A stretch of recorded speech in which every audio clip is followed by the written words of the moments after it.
It started, as many of these stories do, with a body, a girl, age 9, Olivia Mercer, found dead in her bedroom in the village of Dullator, nestled at the edge of the Kilpatrick Hills in central Scotland. I was dispatched from Glasgow just after 10 p.m. due to the nature of the call, a possible homicide, though the sergeant on duty wouldn't elaborate. Only that the scene was, in his words, off. By the time I arrived at the Mercer household, the rain had begun to fall in thick slats, turning the garden into sludge and blurring the windows with a sheet of glassy drizzle. I remember the porch light casting a pale yellow cone through the downpour, illuminating the ambulance that had already come and gone, leaving nothing but muddy tire tracks behind.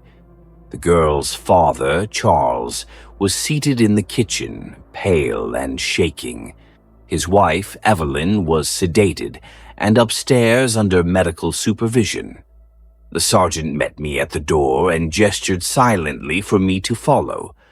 Olivia's bedroom was small, clean, and painted with bright, childlike murals of deer and rabbits. Her body lay in the center of the room on the rug, limp, pale, and soaked to the skin.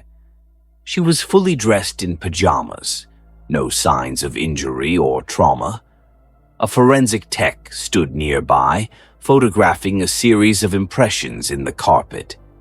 "Footprints," she said, glancing up at me. "From the father. Number bare feet. Small. Not hers either."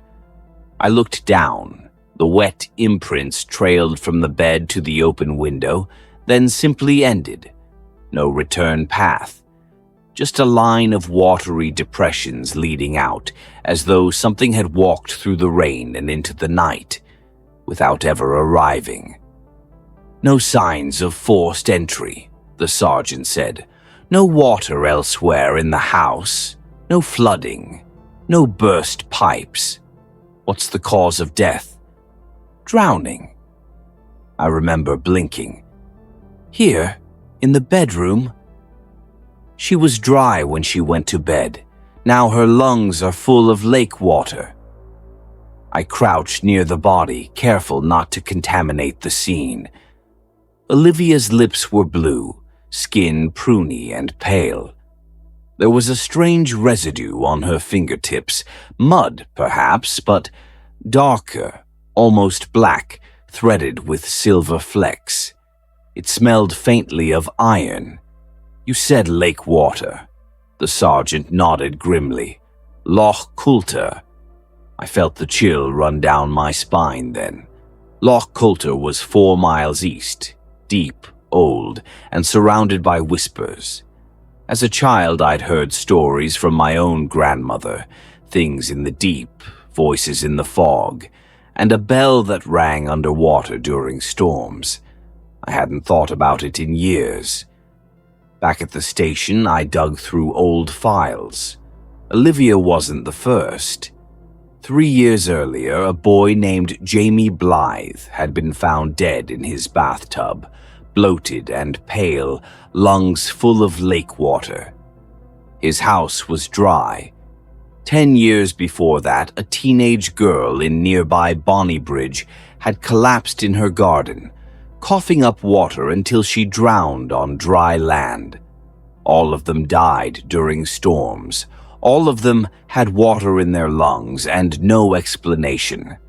The pathologist's report confirmed what I already knew. Olivia had drowned in untreated fresh water, consistent with a lake or loch. No signs of trauma. Her trachea was intact. No signs of struggle or suffocation. I needed answers. I returned to the Mercer house the next morning. Charles was sober and less shaken, though still hollow-eyed. He agreed to speak with me alone in the conservatory, watching the clouds roll in again. "I need to ask about the loch," I said. He stiffened. "You took Olivia there recently?" He hesitated, then nodded. 2 days before she died. Just a walk. She liked the ducks.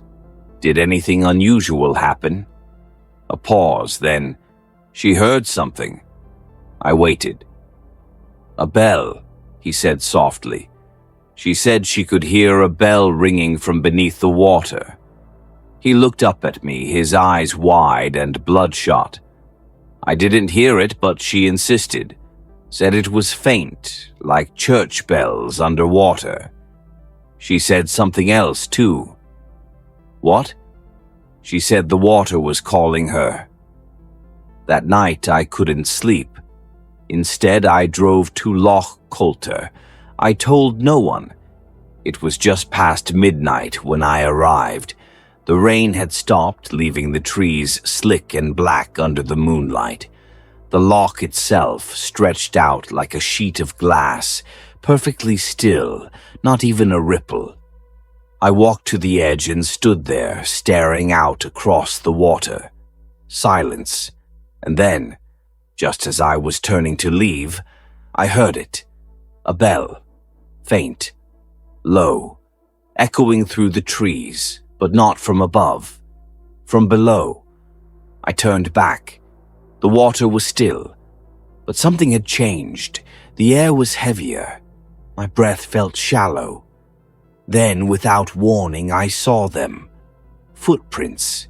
Wet, bare prints, appearing one after the other in the dirt, as though someone invisible was walking out of the loch toward me. I stumbled back, nearly slipping in the mud, and watched in horror as the imprints approached. I fled.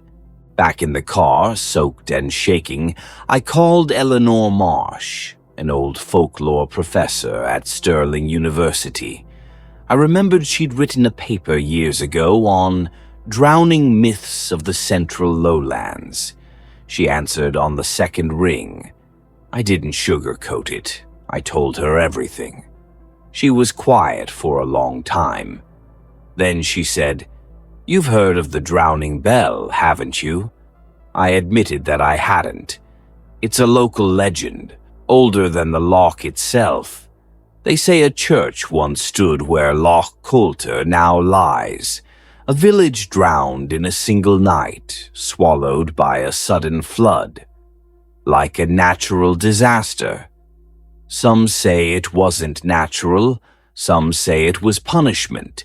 The villagers broke a pact with something old, something that lived beneath. She paused. When the storm comes, the bell rings, not from the church, but from below. My mouth went dry. And the children? There's a verse, she said, a nursery rhyme, if you can believe it. Listen closely, she recited. When thunder rolls and sky is black, and rain upon the window taps, the bell beneath the water calls. The child who hears it never comes back. I took time off. Officially, I said it was burnout. Truthfully, I was afraid.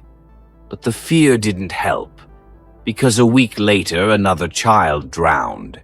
5-year-old Leo Innes, found in his living room in Dryman, 10 miles east. Doors locked, windows shut. No flood. Lungs full of fresh water. Wet footprints leading to the fireplace, then vanishing. I visited his parents.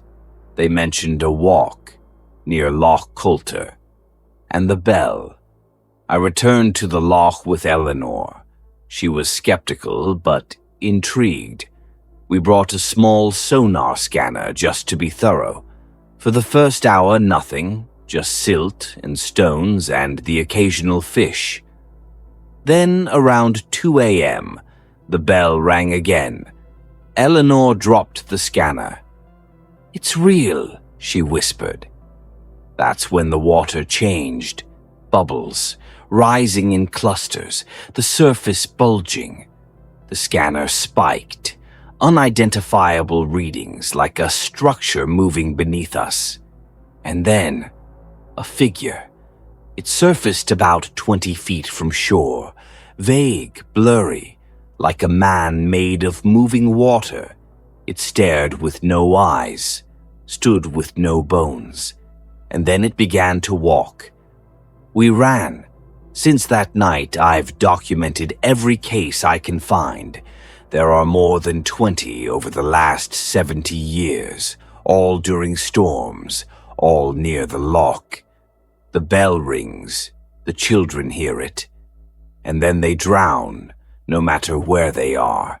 It doesn't matter if they're near water. It brings the water to them. Eleanor left the country 6 months ago. She doesn't answer my emails. As for me, I'm in London now, 3rd floor flat, no lakes for miles. But last night it rained, hard, and just before sleep I heard a sound, faint, low, familiar, the ringing of a bell, from beneath the floorboards.